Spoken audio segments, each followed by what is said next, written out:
I call the May 6th, 2025 Committee of the Whole meeting of Glencoe Park District to order. Lisa, please call the roll and note the time. Great. It's 7 p.m.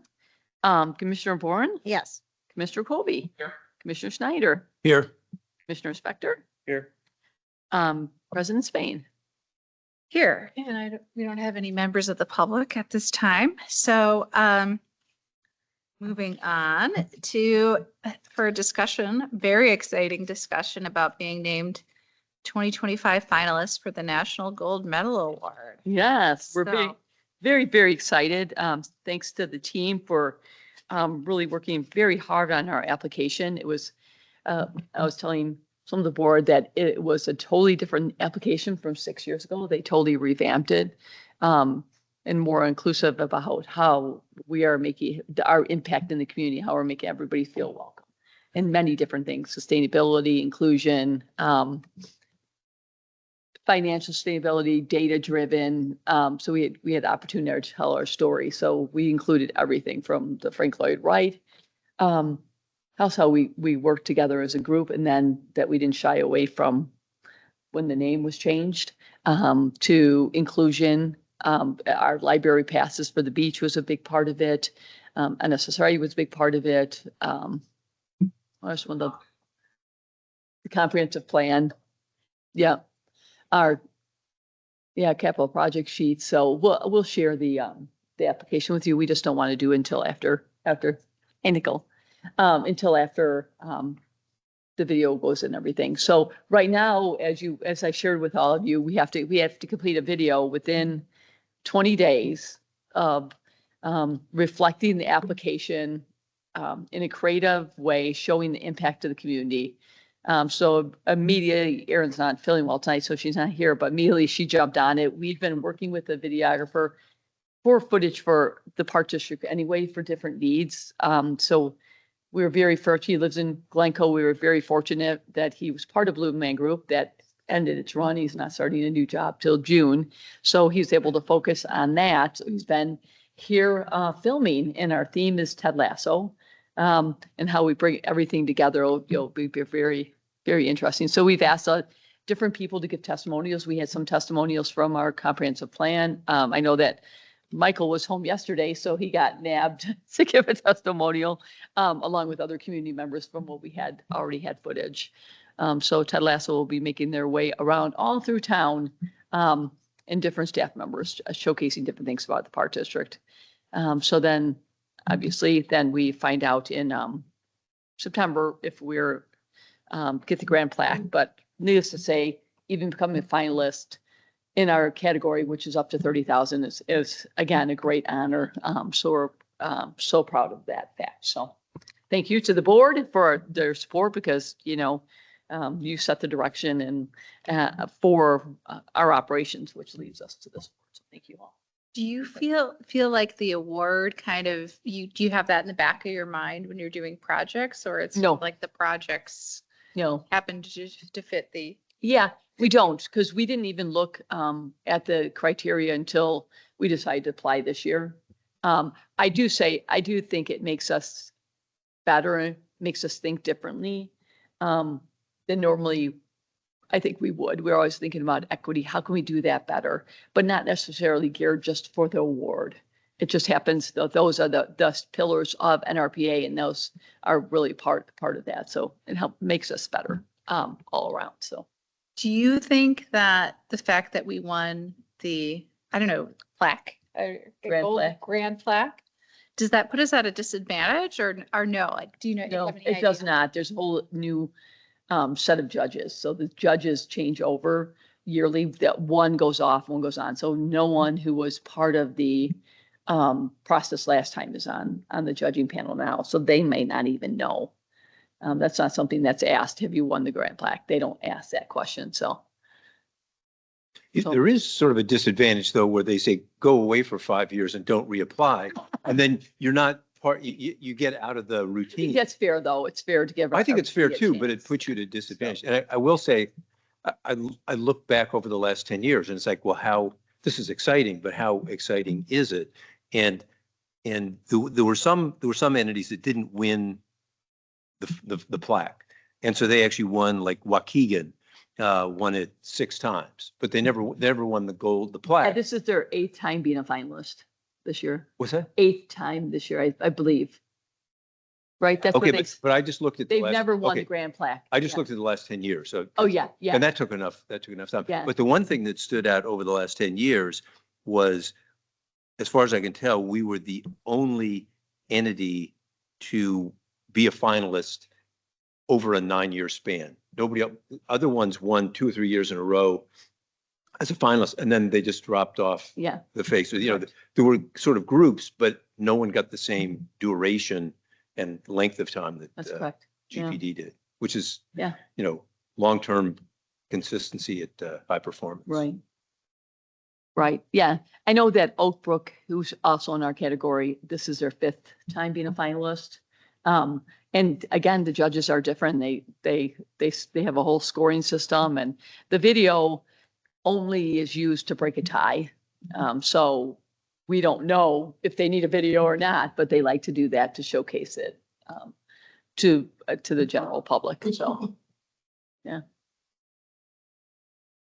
Any questions? Well, it's just really commendable. I like Bart's comments about I don't know if these are your words, Bart, but the sustained excellence that you're getting at, just the level of consistent, excellent performance. And I do think that these awards are meaningful because not only is it that all the staff here contributed greatly and is getting recognized, but I think it's good for the community Mm-hmm. to see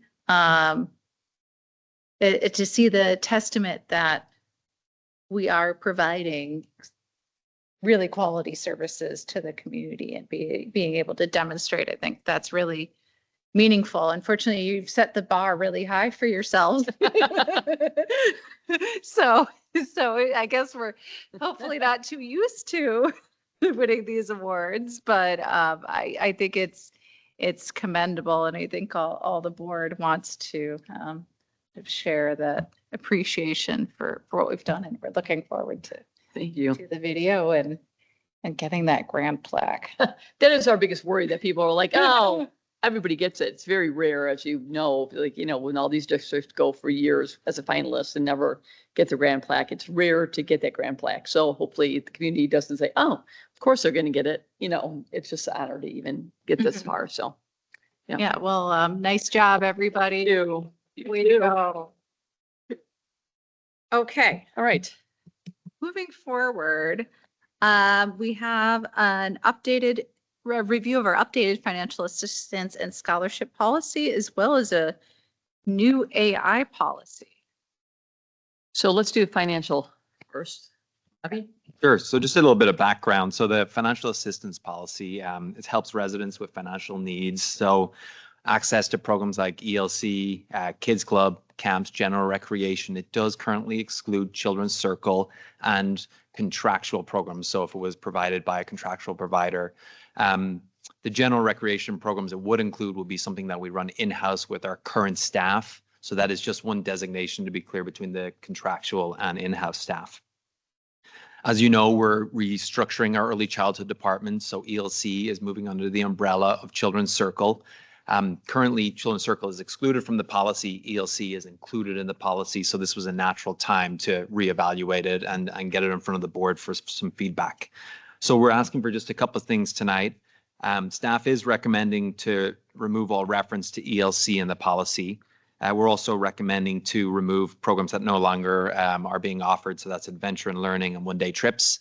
And then we also want to give the board the opportunity to evaluate increasing potentially the annual limits, which are included in the memo, and then also to consider to evaluate whether we offer the scholarship to our contractual programs for the district's portion. So for example, if we have a program that costs $100 with a contractual provider, the provider keeps $70 and the district keeps $30.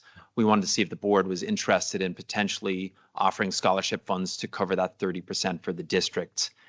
We have quite a significant amount of contractual programs for our after-school programs, so we thought it was an opportunity to see if the board was interested in looking at that and potentially expanding the scope or the access to the scholarship. You also see some stats in there. We have about $12,500 budgeted for this year for scholarships.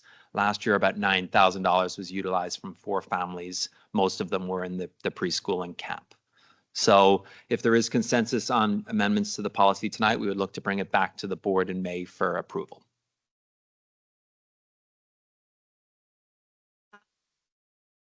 Utilization, I mean, it is probably, we don't know, but do you anticipate it to be significant if we expand it to be more costly? I don't think so. It's normally because it's income based and it's through Family Services of Glencoe, so that income threshold is pretty low. And then it's on a sliding scale based on income. So normally it's if a family gets into hardship, somebody loses their job or something bad happens. That's normally where we see people taking advantage of it. Over the last 4 or 5 years, it's been anywhere from $5,000 to $12,000. So I'm not expecting it to be that large. But we do hear some feedback. We really love to take, maybe a soccer program or gymnastics or chess scholars. And because it isn't eligible, they can really only use it for ELC kids club or camps. So it is, or ceramics. So it is pretty limited. So it just gives people the opportunity to try other programs. I mean, I think for somebody loses their job, if they lose their spot in daycare, that's a really significant hardship for getting a new job. Mhm. So I think being able to provide some kind of bridge assistance.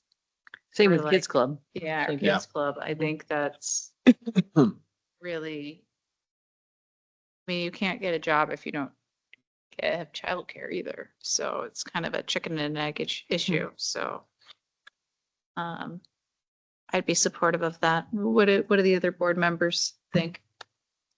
Yeah, I'm supportive. Agreed. Yeah. I too would love to know how much it's used, but I mean, I think we have the ability to review that on a case by case basis. So I saw it, I was fine with it. It's between $5,000 and $12,000 a year. Yeah, I Yeah. mean, it's, And then we Four budget- families took advantage of it Yeah. last year. that's no problem. I like it. And we do have families also in the apartments and things Mhm. like that, so. I think last year, maybe there was some family from Ukraine that came and utilized this, so I think it's a great project. Contractual programs can still be expensive, so that 30% discount, Mhm. it's still an expensive program, so. Okay, great. You know, and I think too, we talk about Children's Circle or Kids Club a lot and the fees, but I think part of the reason we're in the business is to provide a public good Agree.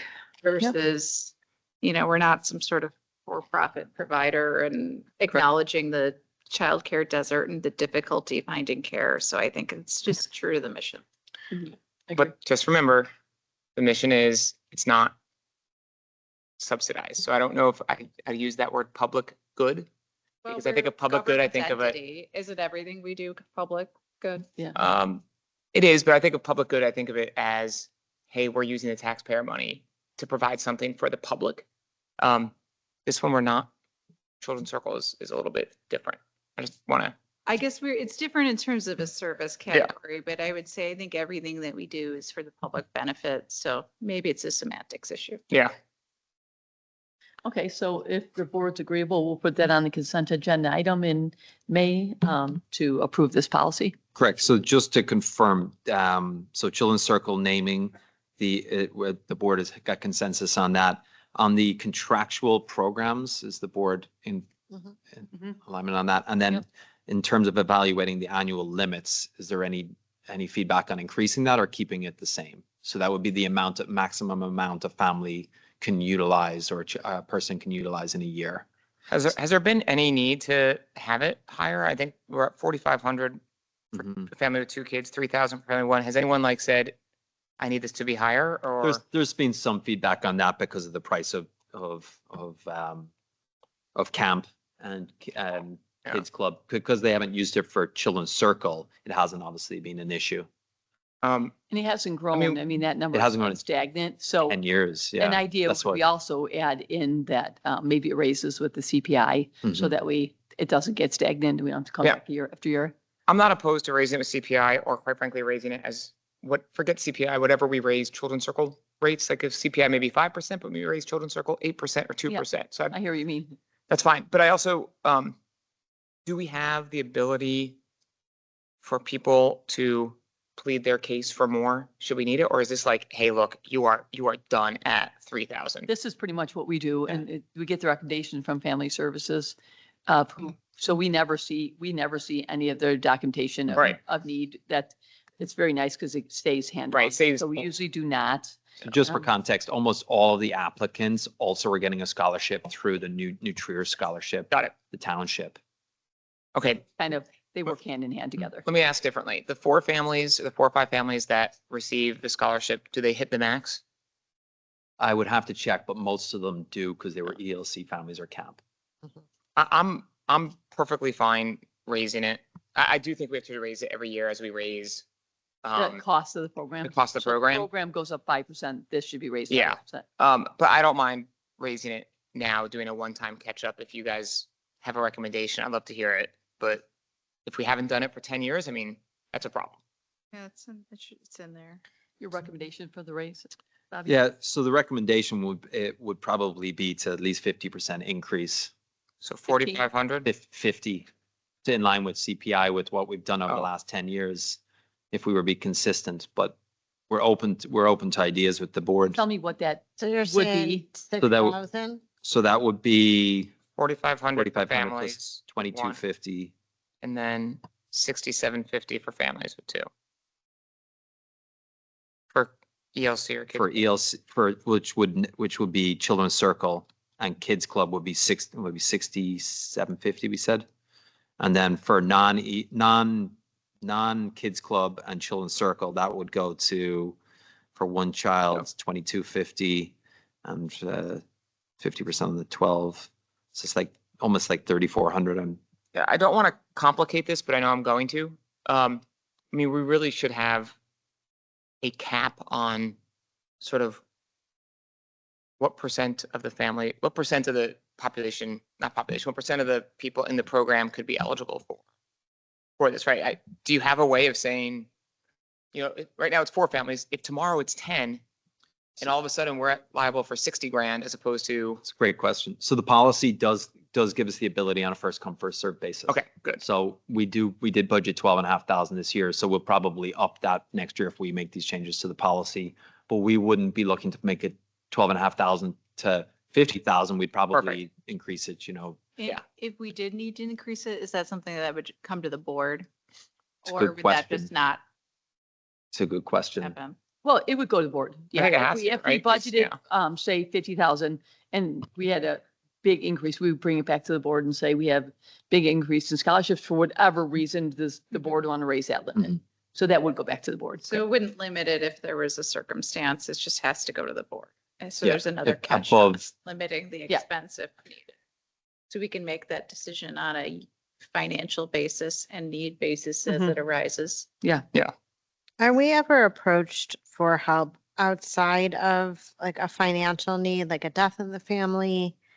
And someone's looking to keep a kid busy because of childcare needs? Like, have we been approached with anything like that in the community? No, it's based on financial need, but if there's a death in the family and half the income's gone, they would probably qualify. But that's something we could add in under Mhm. special circumstances that have to be, evaluated by Yeah. myself and Bobby. We did have one where a family was dealing with some grief and another family paid and signed up and then later may have got reimbursed, but they were like, we'll take care of all that for them. Mhm. But we don't have it in our policy. Just would be nice. There's been so much lately, so I'm just thinking of that. Yeah. Okay, we can add that Some line ki- in. yeah. about, like a bereavement scholarship. Yeah, I'm fine if you want to make it clear that it's not written here, but I think it is unsaid that, exceptions can be made for board approval. if we need to, if that makes you comfortable, but. I think it's too hard if we mess around with the limits too much, because then why did that family Yeah. get more and this one not? So I would No, you're prefer to right. keep the limit, each family limit the same. That's fair. But then if we have overwhelming, that's way we could spread it out more than Yeah. one family takes away half our budget, then we may have 3 families come in later, and that's kind of hard to do. Unless we see an overwhelming need further down the line, but right now, this has worked very well. Sound good? Great. Does that give you enough direction? Yep, You got all? Thank you. Okay. The AI. That goes to John.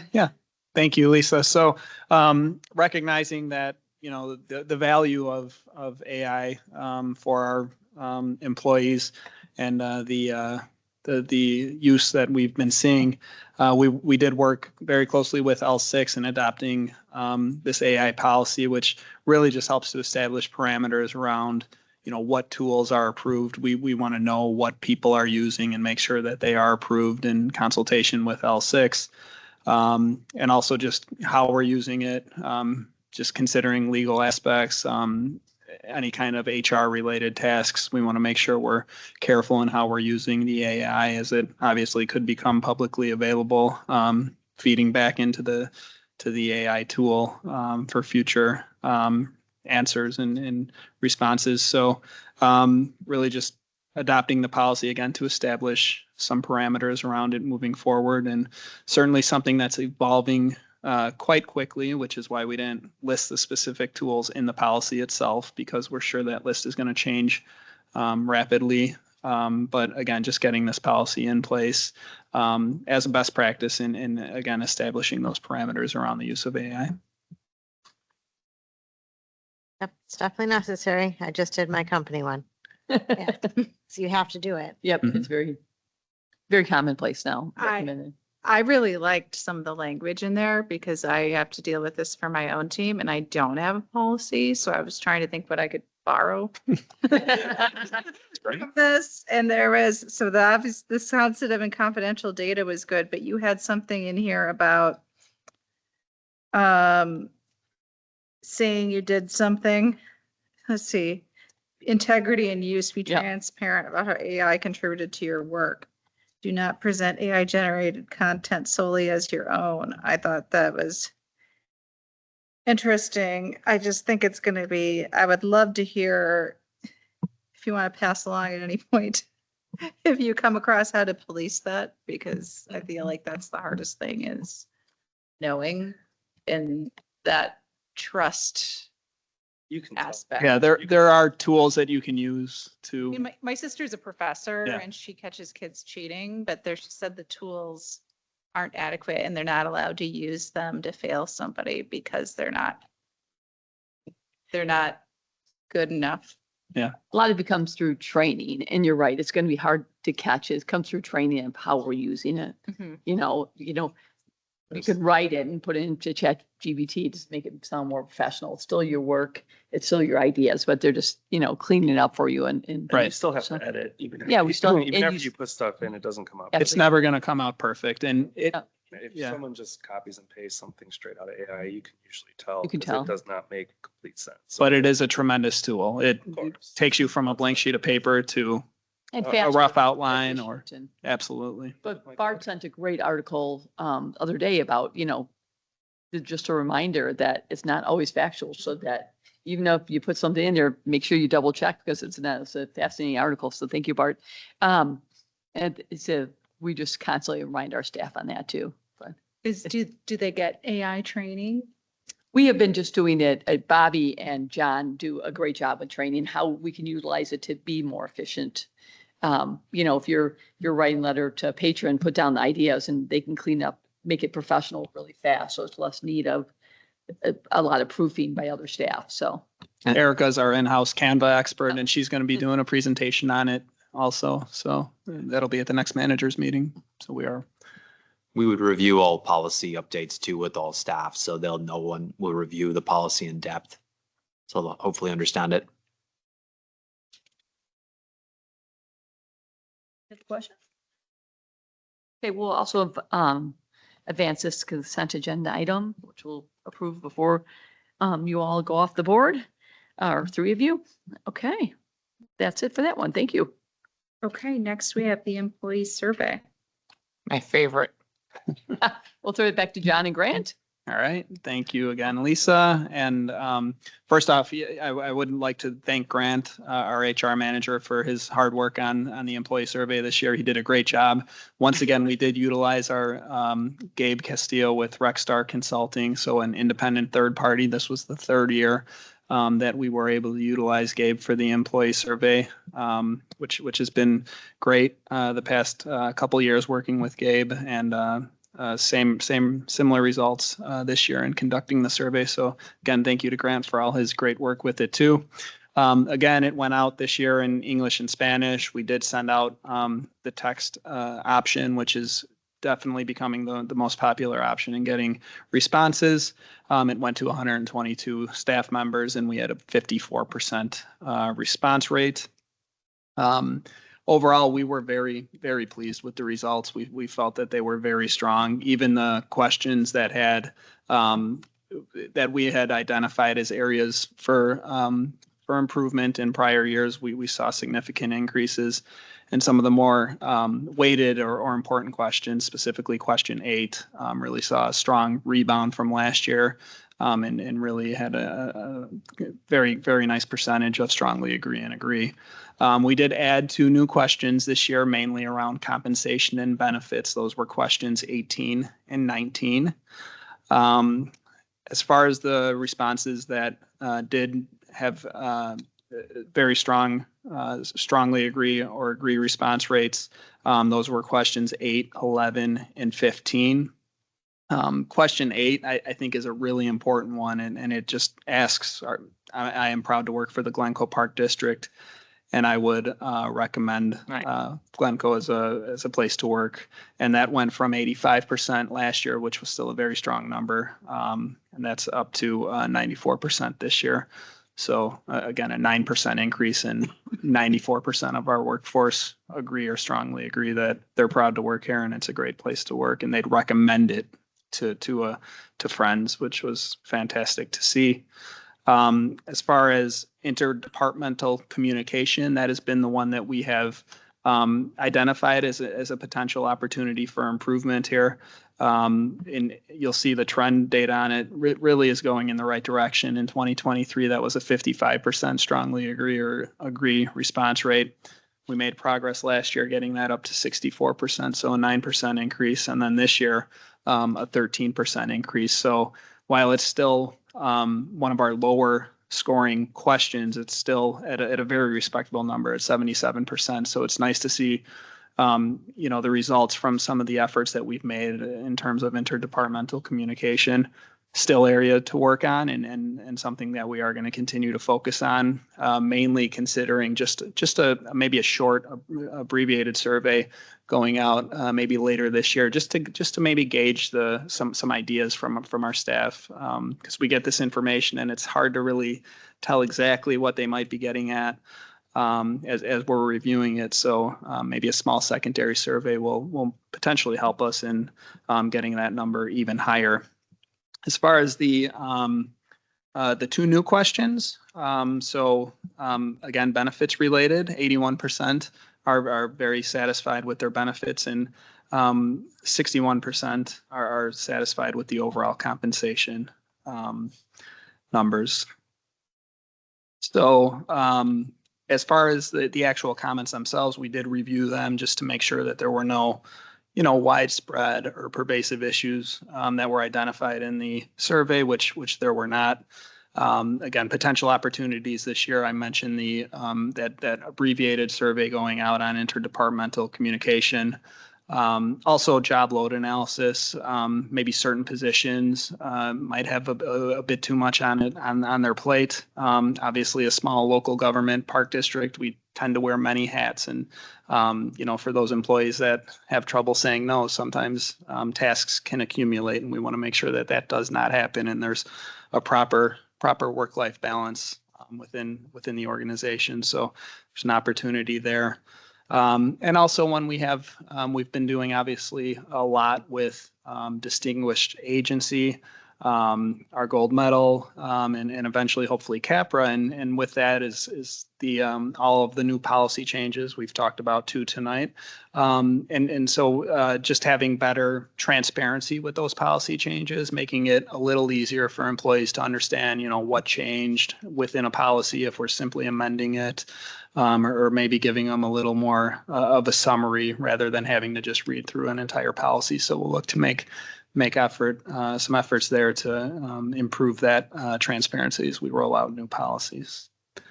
With that, I'd be happy to answer any questions the board may have.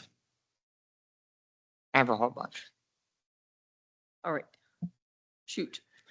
I recall in recent years, didn't we get how people answered each one as opposed to just strongly agree or agree? Like, didn't we see, like, what are the answers? Strongly agree, neutral, disagree, strongly disagree? Correct. I could pull up the exact wording. There are 4 options. There's though. 4, there's 5. There's 4. It's it's disagree or strongly disagree. There's no neutral on it? There's no neutral. Okay.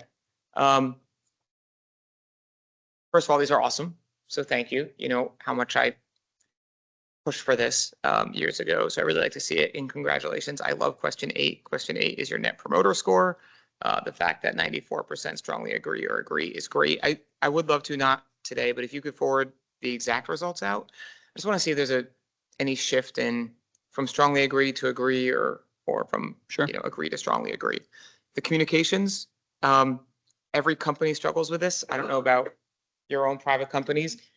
Every company struggles with it. The fact that you're over like 70%, I think is a huge win. I'm really excited to see these numbers. I think the only one that kind of is a little bit where we, I think, could focus some work, but you guys obviously did, was question 11, which is the one about teamwork and cooperation in my department, because that's really a close, I would imagine, a close knit group of people, and you've got 20% say they disagree or strongly disagree with that. That was the only one that was surprising, but like the rest, I mean, to have 90+ people say, 94% of people say agree or strongly agree, that sounds like it's a great culture. I'd also love to see some of the comments. Do people write comments Yes. down? Were there any trends with the comments? No trends were identified in the Trends? comments. Nope, there's one-offs. All of them are one-offs that weren't Wow. related to each other, so we didn't share those. 'Cause Okay, they're one-offs. good. I mean, look, this is a good result. I just think question 11 is the only one of somewhat concern of mine. It's always been a little bit low. But it is surprising to see that people don't, that there's a It's pocket of people that don't feel like there's teamwork. still 80% that do. So Totally agree. That's what I look at is Yep. there's 20%. I go, there's always going to be someone in the department that, if they don't, I guess they would want equal say in everything that Yeah. is happening in the department. And let's be honest, that's not realistic. There's always going to be the director of the youth programming has to make that final decision after looking at input. There's about 20% of our staff that don't think that should be it. They should be equal voice and everything. It's not Yeah. realistic. Yeah. I mean, I understand that. I just think it is the word that teamwork and cooperation. Maybe people don't understand that what's more important is the process. Are people heard? Do people feel like they're part of a team? Do people feel like they can communicate versus the result, which is, hey, look, you got all that stuff. You got to communicate. You got to have teamwork. We didn't follow your guidance, but at least there was teamwork to build it up. And so I read this as very different than I think what you're saying. Still, it's like, you got like a 99%, and I'm looking at that 1% that's bad, but it's challenging the not. status quo, right? Yeah, It's not bad, but 40%. And you look at it that way, but you're, I guess, a professional. You're not young and new Yeah. into a field, and to them, teamwork means that we make every decision together. okay. So you have to kind of put yourself out of your experience position Yeah. into some of these newer entry level positions, which it's always difficult. So when I look at that 80%, I'm like, okay, we were 73 last year. We're making Oh, you're making progress, yeah. great progress, and that's what you look for. So. And it's not, you may not know this now, but it's not like 5 groups are 100% and one group is like 0%, because that would make me nervous as well. Yeah, we don't have that level of detail for the question. We can certainly try to get that. Okay, that was it. Nice job. I agree with Michael. I think is these in the corporate world, we would love these scores. Yeah, It's I amazing. think so. The salaries and benefit scores don't surprise me. I feel like maybe I don't know if they surprised you, but I know we're going to have a salary study later, and I'd be really interested in kind of seeing, and I don't know, given the results, how much you can parse it down with still being very anonymous for that, but I'd be curious because, we do have part-time staff, we have new staff, we have seasoned staff. Is it like pervasive across the board? Is it a particular role where, yeah, it's a certain level where, of course, that issue is going to be, or is it going to be like, I would love to, and maybe just part of that discussion about salaries, maybe that'd be good information to have then and an understanding, because I don't really know. I guess the data in terms of where we are compared to the market and stuff will be useful, but I hear what you're saying, but we do keep it anonymous, so we don't know unless they don't know. tell us what area they don't, necessarily is this your first time taking the survey is one of our questions, and what area you are. So those, They because do it by part-time or half-time? I mean, yes, yep. They're year-round part-time. Yes, yeah. So we have that Yes. little bit of that data too also. But you are right. We are bringing back in June. I believe. Yes, Yeah, yeah, our salary survey for full-time staff. correct. That'll just be Will full-time. be discussed at that meeting. So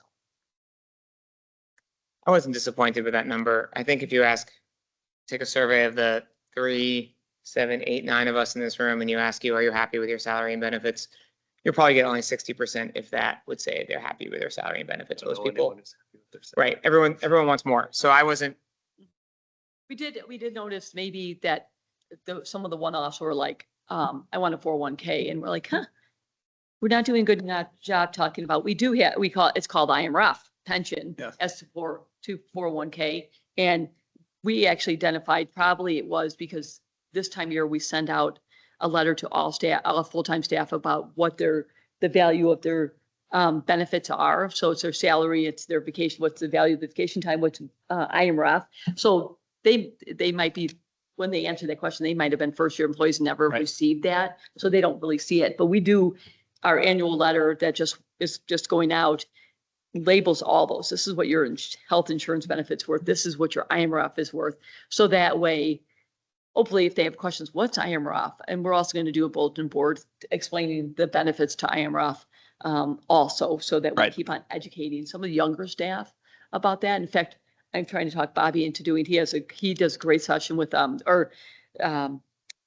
meeting with all new full-time staff in the department, talking about IMRF, talking about putting away for the future, trying to get him to do that for the conference, IPR conference. I think You convinced me. he did good, because it's very valuable. He does such a great job of like, okay, think of it this way, and this are your benefits and things like that. So, Yeah.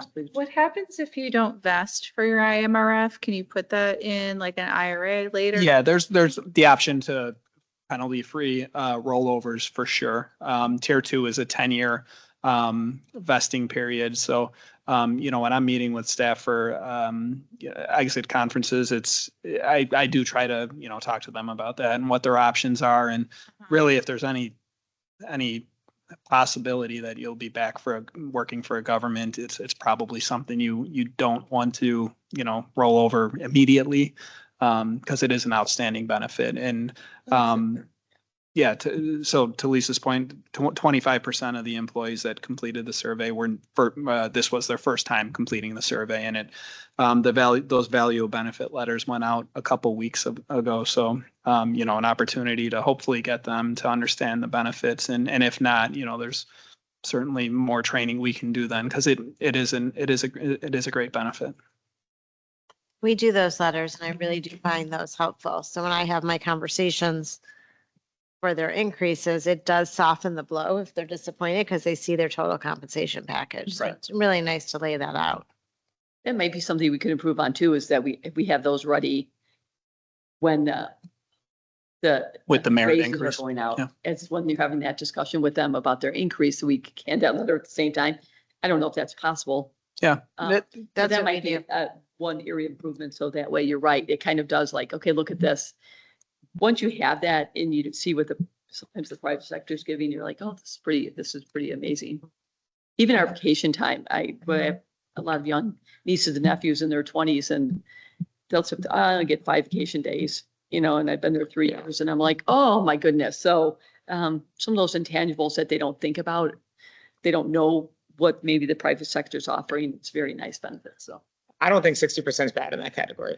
I think over 50%, you guys should be patting yourselves on the back. I mean, I just don't think you get many places. well, I think we want to be very competitive. We want to be salary wise, wage wise. So we're conscious of that, and that's why we'll bring that actually back to the board in June about what if there's any recommendations, because we looked at that full-time salary thing, and then the next one will be looking more into our part-time.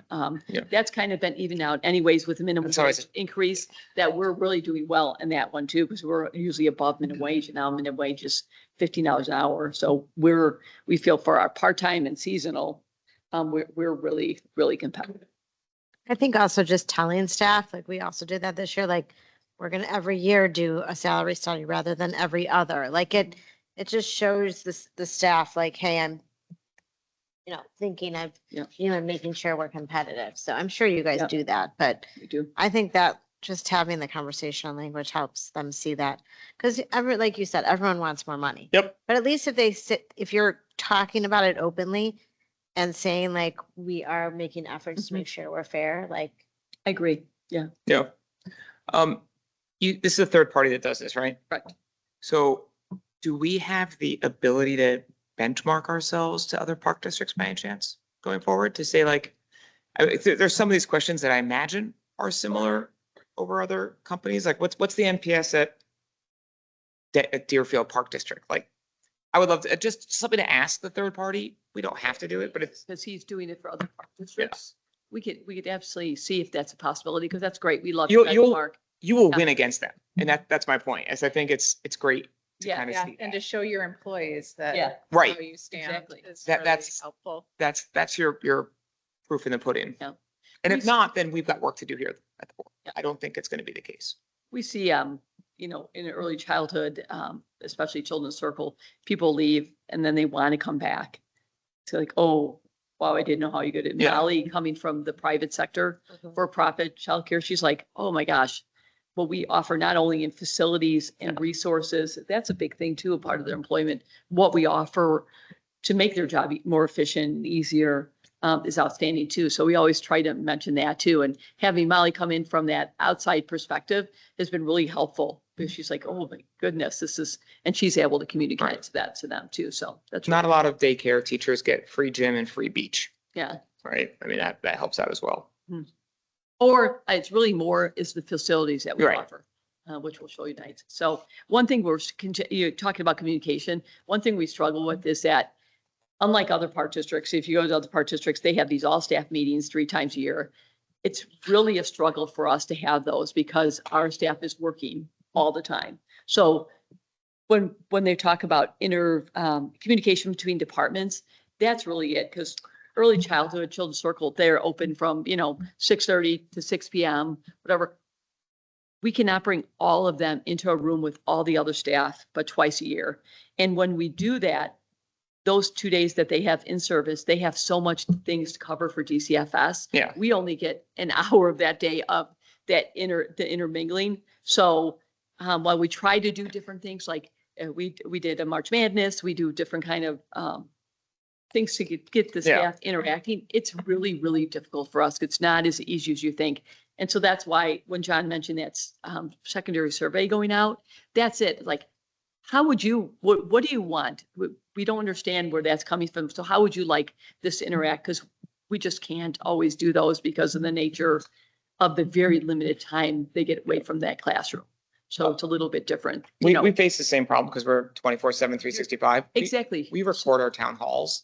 And that's what we do too. Yeah. And put it out there to have people access it. And then Most know, of the time they want yeah. the interaction though. It's I interesting. know it's, So, we have our lunchroom where I am happy to see Children's Circle using that more and, yeah, and things like it, interacting there, but it's hard because some of those want that, I guess, networking with the whole Park District Right. staff.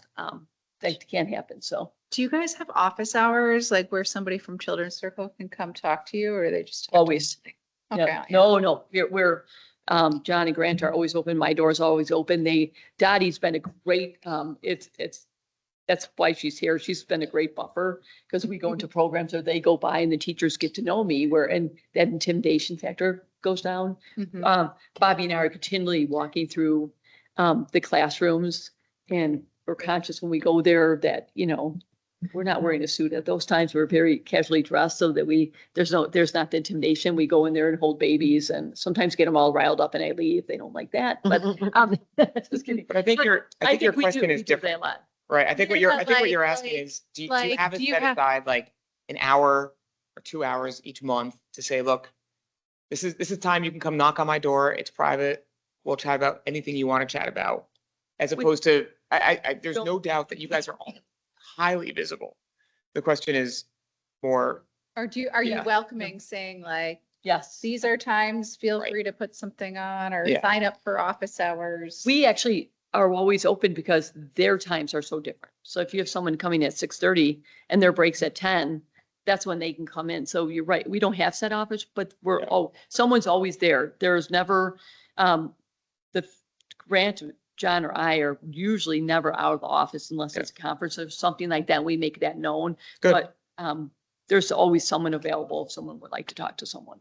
I find as a manager, it's like people find reaching out to me very intimidating. So I go out of my way to go a couple levels down and Yep. set up meetings, but I know you can't do that. But it's something about making it like extra welcome. Like, Yeah. these are the times, feel free to sign up, or just continuous reminders. I don't know that anyone will do Yeah. that, but We tried that in the past where I would just sit in the lunchroom during that 3-hour lunchroom and I would just work in there and say, hey, I'm going to be there if you have any questions. And no one ever, I think we did that for a whole year. did people avoid the lunchroom? Yeah, they pretty much agree with lunchroom, yeah. Oh. They say, I think like it better when I go down and participate in the program, read to the kids. That's when they grab me, or if I'm walking down the hall or they're walking by my office. I get a lot of stopping then that they seem to be very comfortable with that. So I don't know if you have anything to add. Yeah, and special events are also very helpful, like There we 4th of go. July, the train day events, actually the bleachers that we were talking about earlier, just those touch points. So the more we can do opportunities to engage with people, that seems to have worked well. And then I think Molly had organized during spring break a reading. So all of us on the administrative team read to the kids, did mystery reader or did various different. So we're going to try to do more of that. Really early childhood is the really difficult one because of their limited hours. And part of some of the feedback is they're in groups of 3 and 4 and they don't get to interact with other people outside the district because they can't leave the kids and they're in the classroom a lot. So that's some of the feedback is they're only getting to meet those couple of people. So just how do you get other opportunities for them to engage with the district? So that's what we have to work on. And that's why we put out opportunities for special events Mhm. and they get paid in those, but then they get to meet different people. Yeah. They get to meet us because we're usually at those events. So different opportunities like that. But that's why we want to reach out with another survey, say, what else would be meaningful for you? Because while we increased our score in that area, I think some of the things we've done has been very helpful. But even when we do potlucks and things like that, we'll probably get 20% participation from Children's Circle. So that's the hardest one. Because it's hard for them to leave the room. They'll come and have one person get a whole bunch of food and bring it down there, but it's hard to do that. So something we'll continue to work on and figure out. Any further discussion? Okay, the last item we have here is the review of the NRPA attendees and stipend. Yeah, so NRPA is coming up fast. Actually, registration opens on, I believe the 12th, right? And hotels usually go fast. So we want to bring up about attendees for this year's conference for NRPA. Obviously, it's the premier Park and Recreation conference for for nationally. So everyone from the United States comes, and it's very, very well attended. They have great keynote speakers, great sessions that we maybe don't get in Illinois, great exhibit hall. In addition, this year, we are nominated for the gold medal, so that is awarded and announced at the opening session on Tuesday morning, and there's a gold medal reception on Monday night for up to 10 people to attend. So traditionally, it's the department heads and I that attend NRPA conference, and then we do one or two other ones that we rotate through. So we're asking for 3 additional team members to attend this year, and that would be Aaron, Erica, and Adam. Those were the 3 individuals who were very impactful in not only the helping write the nomination or the application to be a finalist, but also in the just getting some of those initiatives that we highlighted in our application up and going. Obviously, it's everybody on the whole team, and we'd love to take everybody, but we really can't. So we're requesting that those additional team members come. And so I kind of listed what the cost is. These are the not to exceed costs. Some of these things will be cheaper. We're just kind of, the only thing we know for sure is registration. So, and probably hotel, but flights and things like that are iffy. We also have the opportunity for any board members to attend if they want. That the who attends doesn't have to be decided today. We could always just reserve rooms just in case and then take those down, because we don't usually have to pay a deposit on those and wait till the last minute for the conference. So, but I guess I'm looking for a motion for the next board meeting to indicate if you're okay with these staff members attending, and then if any additional board members come, if no board members want to come, would we want to send any other additional staff? We've done that in the past. In the past, board members have come as little as they come in Monday night for the reception, and then they attend the exhibit hall on Tuesday and leave, or they attend the whole conference. We are open to either or both of those. So you could say, okay, we're going to pass a motion to allow all 5 board members to attend, and then report back who can attend as the new board members come on. So When is the actual, is the award given that? yes, it's given On Monday or? Monday night is the reception. So all the gold medal finalists go to a reception, and then Tuesday morning at the opening session is when the grand plaque is announced. They really keep you waiting that long, huh? They do. They used to do it at the end of the conference, which is very cruel. So Got it. yeah. Okay. Yeah, they do it so that opening session, everybody's there. Yeah. To witness it, I guess. Okay. And so do you need to know the board members for next week already? Like the No, I don't need to know, but I think if you say, okay, we want to give the flexibility for 5 board members to attend if they want, then you would just do an, you could approve these board members and then five additional individuals, whether they be, board members or whatever. Because I don't know if everybody knows their schedule now for September, but Okay. when is the conference? The 14th? No, the 16th through the 18th? 3 nights. It'd be Monday night. Monday, we leave, we hit either Monday and you leave Thursday after the sessions. So Monday night, Tuesday night, Wednesday night. I mean, Lisa, I think it's your discretion and judgment. I think it's great for the team to go. And we should probably provide some allowance for board members, because I definitely think if we win this gold medal award, we want to be supportive and be there. Probably all 5 is pretty unlikely. So I don't know if we Yep. need to do that. Right, exactly. But if there's no harm in that, in putting that allowance in, might Yeah. as well. And you don't suspend it, just saying that we're earmarking that. And then you could say, okay, if all board members don't attend, then two additional staff can go or something. That's what we've done. Yeah, do you want to just say Lisa, Bobby, John, Kyle, Eric, Adam, Erica, plus 5 other people, and we can figure that out later? Yep, we could do that. Is that a way to? I think that's fine. Yep. The law states you have 12 to people. approve it by the board Yeah. for them to go. So that's why we want to make sure we get this, and then we'll just reserve rooms. But I believe the rooms can be canceled, right, Erica? I looked to you. Some of, yeah. I think this is good for You engagement. good with it? Okay, so we'll put that through in the consent agenda item too.